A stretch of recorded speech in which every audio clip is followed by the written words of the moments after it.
Bom dia, meus amores! E aí, tudo bom? Estamos retornando depois de muito tempo. Felizmente não é do jeito que a gente queria. No corredor, na sala, se abraçando, tirando brincadeira ao vivo. Vai ser aqui. Vocês daí estudando e eu daqui gravando aula para vocês. Tá certo? Tomara que esse retorno seja excelente. Fica as aulas online e depois a gente vai tirando dúvidas à medida que as aulas vão sendo postadas. Tá certo? Então preste atenção. Primeiro recado. Galera, vocês estão vendo aqui que o assunto que a gente vai começar na aula virtual é teoria evolutiva, que é o capítulo que é o capítulo 7 do livro de vocês. Mas, professor, a gente acabou o capítulo 1, vai direto para o 7. Por quê? Galera, eu no meu planejamento eu pensei o seguinte: olha, para a aula virtual é muito melhor o entendimento de vocês de evolução do que de genética. Eu vou deixar para falar de genética, vou deixar para falar de genética quando a gente tiver aula presencial. É um assunto um pouquinho mais complexo, tal. Então eu preferi a gente nessas aulas online vamos dar o capítulo 7, 8 e talvez o 9. Vai depender muito de como vai andando, tá? A quarentena, o distanciamento social. Então, entenderam? A gente vai para o capítulo 7. A gente vai dar um pulo diretamente para o capítulo 7, que é o assunto de teorias evolutivas, que está no livro de vocês nas páginas 94 e 100. Preste atenção. Isso é uma aula. A aula, ela tem que ser, você tem que ter um ambiente de estudo ideal para isso. Você vai ter que assistir sua aula sentadinho, seu livrinho aberto, seu caderninho aberto. Lembra nas nossas aulas presenciais que eu peço para você grifar alguma coisa, anotar alguma coisa extra? Você vai fazer a mesma coisa. Então você vai estar numa mesinha, sentadinho, um ambiente confortável, com uma garrafinha de água, tá? Para poder assistir a aula e com o livrinho aberto. Tranquilo? Vamos começar? Vamos começar a falar de evolução? Show, galera! Ó, amo vocês, viu?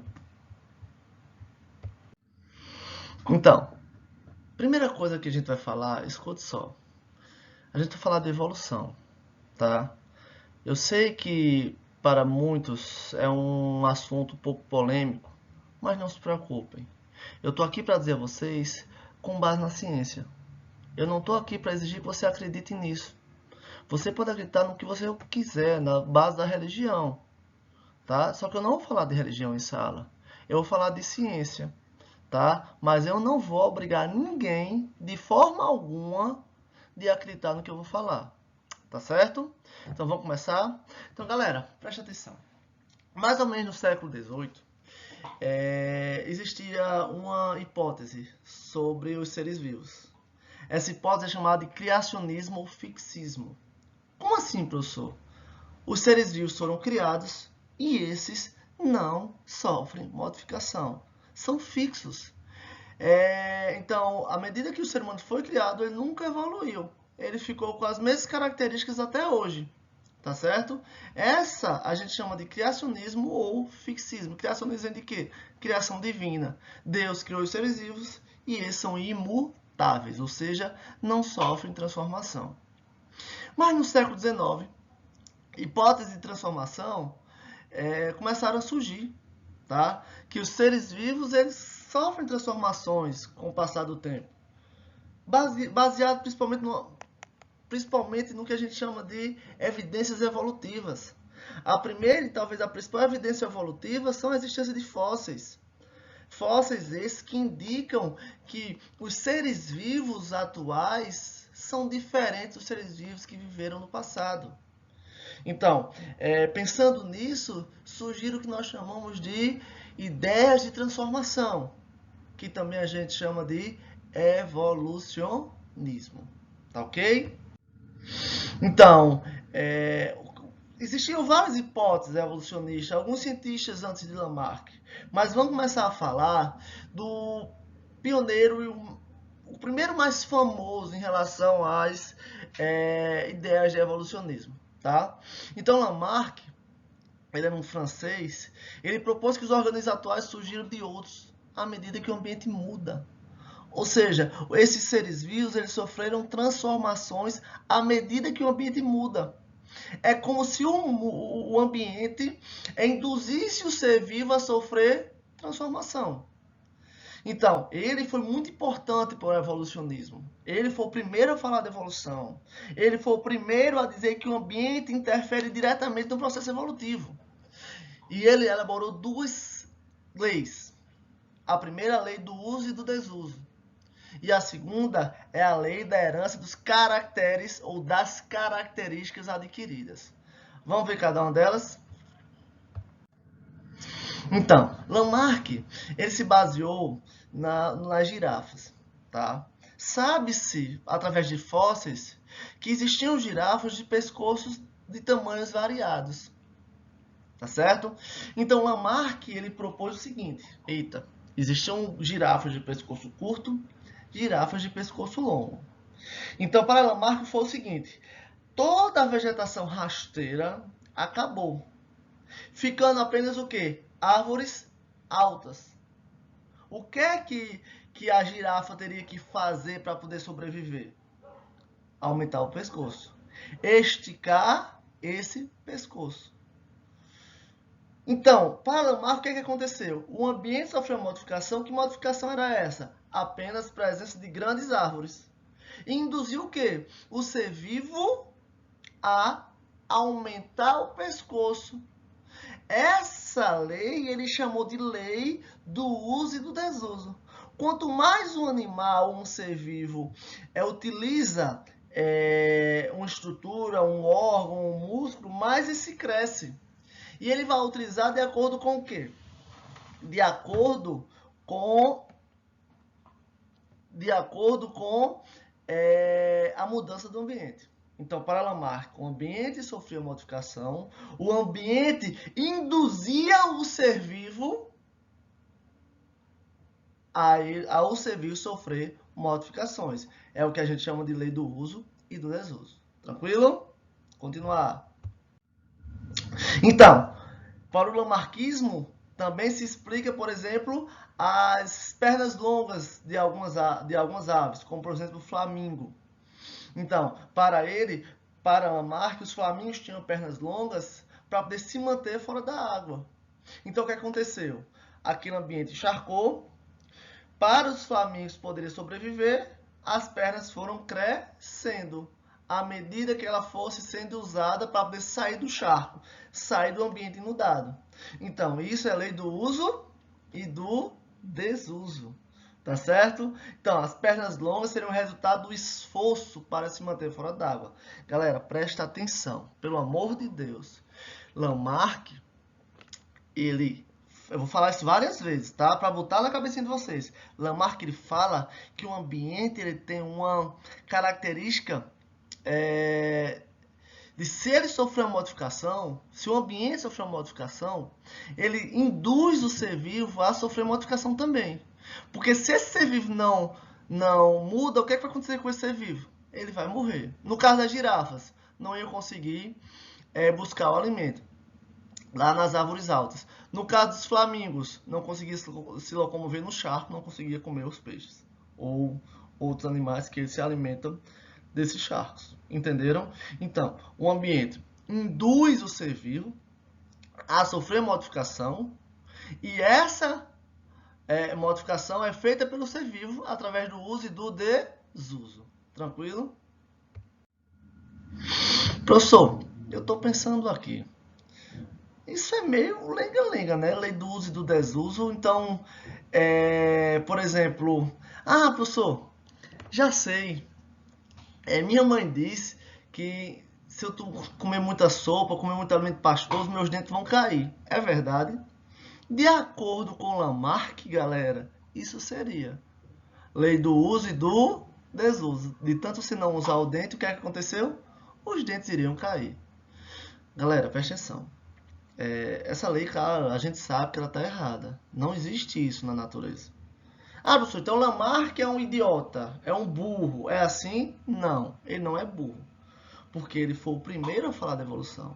Ele tem um papel importantíssimo do processo evolutivo.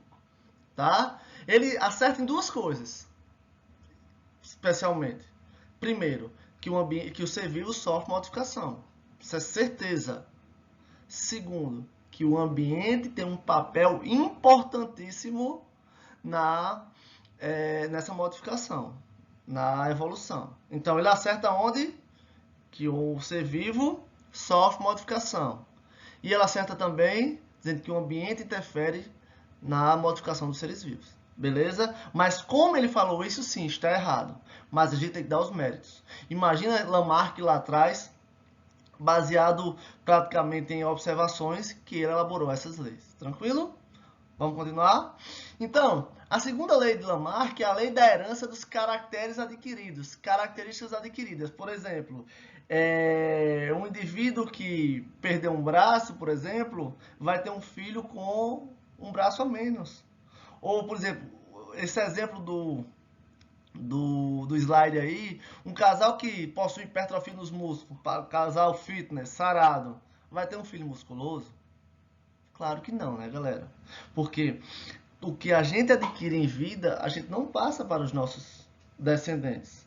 O que passa para os nossos descendentes é o quê? É o que está no nosso, ou o que estão nos nossos genes. E esses genes não são modificados. Tá? O cara, em relação à musculação aí, o cara malhou, ficou fitness, ficou bomba, mas o gene está lá, a característica está lá. Então, o gene não foi modificado. Então, o filho não vai nascer assim. Se for assim, uma mulher que colocou silicone e tiver uma filha, a filha já vai nascer de silicone? Ou então, se eu pintar meu cabelo de azul, meu filho vai nascer com cabelo azul? Não. Tá certo? Tranquilo? Então, pensando nisso, esse biólogo alemão, Weizmann, tá? Ele conseguiu, por exemplo, destruir Lamarck, vamos dizer assim. Conseguiu refutar as leis de Lamarck.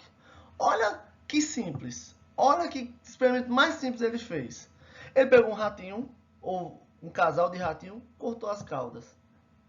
De acordo com a lei da transmissão das características adquiridas, o ratinho deveria nascer como? Sem a cauda. E o ratinho nasceu como? Com a cauda. Porque essa característica está onde? Nos genes do ratinho. Os genes, eles não foram modificados. O que foi modificado foi a característica expressada. Tá certo? Então, o gene não foi modificado. Então, esse biólogo, ele simplesmente, depois de 20 gerações fazendo a mesma coisa, viu que sempre o ratinho nascia com cauda. Então, infelizmente ou felizmente, ele refutou totalmente as ideias de Lamarck. Tá certo? E agora, professor? Então, o criacionismo voltou a ter vez onde os seres vivos não sofrem modificação? Não, o que é que eu disse a vocês? Lamarck ele foi muito importante porque dizia que os seres vivos sofrem modificação. E que o ambiente ele está relacionado diretamente a essa modificação. Tá certo? Mas como acontece, a gente vai ver agora. Então, graças ao que a gente chama de pai da evolução, Charles Darwin. Inclusive, viu, para quem gosta de videogame, Darwin aparece em Assassin's Creed Syndicate, tá? Ele aparece lá, você tem que fazer algumas missões ajudando Darwin, tá certo? Então, galera, Darwin, ele escreveu um livro chamado A Origem das Espécies, que é um livro de excelente leitura. Quem gosta de ler, pode ler, tá? Você não vai se arrepender. Tem desde uma linguagem mais complexa, tipo história em quadrinho, linguagem mais simples, livros de bolso. Esse A Origem das Espécies tem toda a forma que você imaginar, tá? Você escolhe. Então, vamos começar com a história de Darwin. Então, Darwin, ele quando tinha mais de 20 e poucos anos, ele foi a bordo de um navio chamado Beagle e fez viagens a diversos locais do planeta. Então, o que é que ele estudava principalmente? A geologia, as rochas, e a biologia, os seres vivos, tá? Coletando amostras de por onde ele passava, ok? Vamos lá. Então, Darwin, quando volta dessa viagem, que passou algum tempo viajando, ele, através de coletar dados escritos, tá? Tudo que ele escreveu, ele volta para a Inglaterra. Ele, por exemplo, percebe que em dado momento ele encontrou fósseis de preguiças gigantes. Diferente das preguiças de hoje em dia, que são preguiças pequenas, mas ao mesmo tempo semelhantes. Então, logo de cara, ele vê que os seres vivos sofrem modificações. Inclusive, provavelmente, que existia uma preguiça ancestral que deu origem a essas duas preguiças, as preguiças gigantes e as preguiças menores hoje em dia. Por que as preguiças gigantes foram extintas, por exemplo? Provavelmente, galera, um animal grande necessita de quê? Muito alimento. A partir do momento que não tem alimento, aquele indivíduo vai morrer. Sobrou quem? As preguiças pequenas, porque precisava de pouco alimento. Mas isso é um assunto já na frente, tá? Por que eu estou falando isso? Porque Darwin, ele leu uma escrita de Thomas Malthus. Tá? Thomas Malthus escreveu um livro sobre uma população que dizia assim, que enquanto a população cresce a nível progressão aritmética, enquanto os alimentos crescem em progressão aritmética, a quantidade de alimentos, a população cresce em progressão geométrica. O que quer dizer isso? Que vai ter muitos seres vivos para pouca comida. Tá? Então, isso para todos os seres vivos, inclusive principalmente para quem? Para os seres humanos. Então, para Malthus, aquele que fosse melhor adaptado para se alimentar, tá? Ele poderia competir por fêmea, território, alimento e sobreviver. Então, Darwin pega essas escritas de Malthus, tá? Se baseia para escrever o grande livro que explica a história evolutiva, que a gente chama de Origem das Espécies. Vamos continuar. Então, Darwin, ele simplesmente começou a suspeitar que o mecanismo de evolução poderia ser semelhante à seleção artificial. Professor, o que é seleção artificial? Por exemplo, seleção artificial é feita para criar raças de cachorro. Por exemplo, eu quero uma nova raça de cachorro com pelo curto. Então, pelo curto e preto. Eu vou botar um animal de pelo curto para cruzar com um animal de pelo preto e vou cruzando durante várias gerações. Até o quê? Eu ter a minha característica animal de pelo curto e preto. Ou seja, se eu botei para cruzar a espécie A com B e originou C, D, E e F, e F era meu animal pelo curto e preto, eu vou selecionar, né? Eu quero só F. A, B, C, D eu excluo. Eu não quero, eu mato. Então, F é meu indivíduo que tem aquela característica que eu quero. Por que é chamado de seleção artificial, professor? Porque quem comanda essa característica é o homem. E ele Darwin via que no ambiente acontecia algo muito parecido, que ele chamou de seleção natural. Então, como Darwin explicou isso aí então, professor? Ele vai refutar uma principal ideia de Lamarck. Tá certo? Enquanto Weismann refutou a lei das características adquiridas ao cortar o rabinho do rato, Darwin refutou a lei do uso e do desuso. O que é que ele falava? Para Darwin, ao mesmo tempo viviam girafas de pescoço curto, girafas de pescoço longo. E aí o que é que aconteceu? Simplesmente, galera, as plantas, as árvores pequenas desapareceram. Ok? Desapareceu. Eu tenho girafas de pescoço curto, girafas de pescoço longo e as árvores baixas desapareceram. O que é que vai acontecer com as girafas de pescoço curto, se não tem alimento? E aí? Elas vão ser extintas. Então, olha que interessante. Não é que a girafa esticou o pescoço para crescer. Não. Nasceram variedades diferentes da mesma espécie. A gente vai ver lá na frente que isso é uma mutação. Só que Darwin não sabia explicar o que era uma mutação. Ele simplesmente sabia que nascia variedades diferentes da mesma espécie, tá certo? E aquela variedade mais adaptada era ela que sobrevivia ao ambiente. Então, eu tenho girafas de pescoço curto, girafas de pescoço médio, girafas de pescoço longo. Se eu tenho apenas árvores altas, o que é que acontece? Fica apenas aquelas girafas que conseguem alcançar as árvores altas, que são as girafas de pescoço longo. Então, o que é que aconteceu? O ambiente selecionou a variedade mais adaptada. Olha que interessante. Lamarck também falava do ambiente, não era? Só que o que Lamarck falava? Que o ambiente induzia a girafa a sofrer uma modificação. O que é que Darwin fala, galera? Que o ambiente seleciona aquela variedade mais adaptada. Tá certo? Então, preste atenção nisso. Para Darwin, o ambiente seleciona a variedade mais adaptada. Isso a gente chama de seleção natural. O que é seleção? Seleção brasileira de futebol, escolha dos melhores. Natural, o ambiente, a natureza. Então, a natureza seleciona a variedade mais adaptada. A gente vive dizendo que o ser humano é o mais evoluído. Mas quem consegue sobreviver debaixo d'água? Uma esponja, que seria um animal mais simples, ou um ser humano? A esponja, o indivíduo mais adaptado àquele ambiente. Tranquilo? Vamos continuar. Então, vamos lá. Então, o mecanismo da evolução por seleção natural apresenta 6 etapas. Indivíduos de uma mesma espécie são diferentes. O que é que eu falei? Variedades diferentes. Tá certo? Dentro de uma mesma espécie, a gente, hoje em dia, nós não somos diferentes, negros, brancos, altos, baixos, gordos, magros, amarelos, não é assim? Variedade diferente dentro da mesma espécie. Então, para Darwin, essa variedade existe. Existe. Ele não sabia explicar como era essa variedade, tá? Mas ele sabia que existia uma variedade dentro de indivíduos da mesma espécie. E existe até hoje. 2. Algumas características podem ser passadas aos seus descendentes.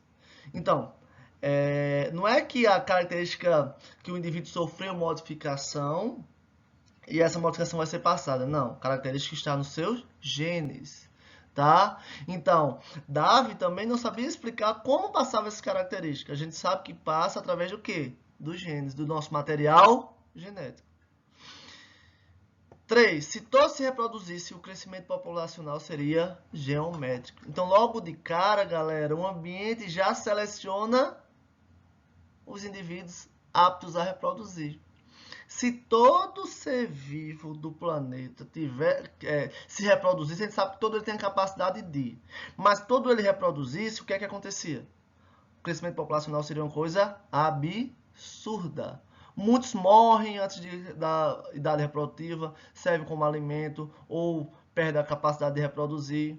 Então, isso é importantíssimo. O ambiente seleciona quem? Quem tem a capacidade de reproduzir.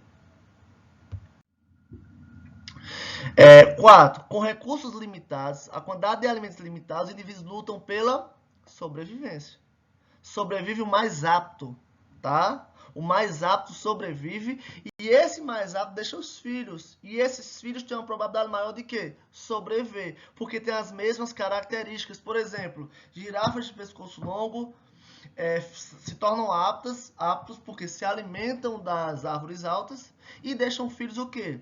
Com pescoços longos. E esses pescoços longos vão se alimentar. Tá certo?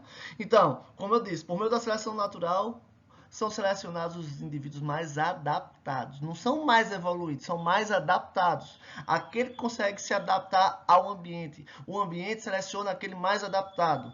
Ok? Continuando. Então, a seleção natural também pode selecionar, galera, também a exclusão de características. Por exemplo, existiam cobras com pernas e cobras sem pernas. O ambiente selecionou aqueles que se arrastavam, que não precisavam de pernas. Não é que por não usar as pernas diminuíram, não. Não é isso. Poderia ter um lagarto, por exemplo, vou dar um exemplo bem besta aqui, um lagarto que, por exemplo, nasceu sem as pernas. Claro, isso não é de uma hora para outra, galera. Isso é através de milhares ou centenas de gerações. E essa cobra se arrastando, ela permite o quê? Ela se camuflar melhor no ambiente, se esconder para poder caçar. Então o ambiente selecionou a variedade mais adaptada. Por exemplo, leões. O leão, qual é a cor do leão, galera? O leão é meio bege, amarronzado. E é da cor de quê? Das folhas da savana africana. Segundo Lamarck, o leão seria bege por quê? Porque de tanto se tornar bege, querer se tornar bege, ele ficou bege, não foi? Para poder se camuflar. Isso é o que Lamarck dizia, tá errado. Então, para Darwin, poderiam existir variedades diferentes de leões de toda cor. Mas o ambiente selecionou quem? Aquele que consegue se camuflar no ambiente. Tá certo? Olha aqui, existe um processo evolutivo chamado de mimetismo. O mimetismo é quando um indivíduo se parece com outro, tá certo? Para poder fingir que é o venenoso, por exemplo. Isso é induzido a cobra coral falsa, por exemplo. Ela quis ficar da cor da cobra coral verdadeira? Não. Talvez tivesse essa espécie de cobra tivesse várias cores. E o ambiente selecionou quem? Aquela que parecia com cobra coral verdadeira. Por quê? Porque dava medo aos seus predadores. Entenderam? Várias cores diferentes de uma mesma espécie. Só que o ambiente selecionou aquele indivíduo que causava medo aos predadores. Que é a cobra coral falsa. Ela não injeta o veneno, tá? Ela não é peçonhenta, mas ela causa medo aos seus predadores, tá certo? Mimetismo é um exemplo de seleção natural, ok? Olha aqui esse exemplo, para a gente finalizar a aula. Preste atenção. Uma população de ratos mudou para uma nova área onde as pedras são muito escuras. Devido à variação genética natural, alguns ratos são pretos, mas outros são amarelos. Alguns ratos são comidos por pássaros. Os ratos amarelos são mais facilmente vistos pelos predadores do que os ratos pretos. Sendo assim, os ratos amarelos são comidos com mais frequência do que os pretos. Apenas os ratos sobreviventes atingem a idade reprodutiva e geram descendentes. Ou seja, galera, só os ratos pretos conseguem sobreviver porque eles estão se camuflando e chegam na idade reprodutiva. Vai chegar um momento que nesse ambiente vai ter o quê? Apenas ratos pretos. O ambiente selecionou quem? A variedade mais adaptada, porque conseguia se camuflar o ambiente. Tá certo? Galerinha, primeira parte da aula está finalizada. Tá certo? Então, escutem com cuidado a aula. Se não entender, veja de novo. Tá? Leia o livro. O ideal é que você leia o livro do capítulo, até onde eu fui. Tá certo? E aí, próxima aula a gente termina o capítulo. Beleza? Cheiro no coração todo mundo. Amo vocês todos.